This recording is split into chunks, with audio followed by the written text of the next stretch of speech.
د ورو سوال کړی دی چې آیا د جمعې په شپه باندې د کوروالي کول څه فضیلت خاص شته چې سړی د جمعې په شپه د ښځې سره کوروالی کوي؟ الجواب، څومره نصوص چې دي د قرآن او د حدیث په هغې کې دې څه خبره نشته چې د جمعې په شپه باندې د ښځې سره کوروالی د زیات فضیلت لري. الا دا بعض علماء ورته مستحب ویلي. ولې؟ وی حدیث کې درجې دي د علماء سوچ هم ګوره ډېر جووري. په صحیح بخاري سه مسلم کې د حدیث ته من اغتسل یوم الجمعه غسل الجنابه، چا چې د جمعې په ورځ کوم غسل وکړو؟ د جنابت غسل وکړو. نو یې کله چې ته د جمعې په شپه کوروالی وکړې نو ته خو د جنابت په حالات کې شوې، نو څه به کې؟ غسل به کې. د حدیث کې غسل جنابه راغلی، نو غسل به کې.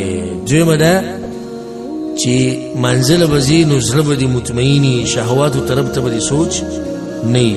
درېیمه ده په لاره روانې خلک د جمعې منزله روان دي، زنانه پکې هم رواني، نو ته پکې زنانو ته نه ګورې، نه به دې د هغوی طرف ته پام شي. دقه شان بل پکې دا وي ستا د لاسه هغه زنانه هم ولامبل، ستا د لاسه ښځې هم ولامبل.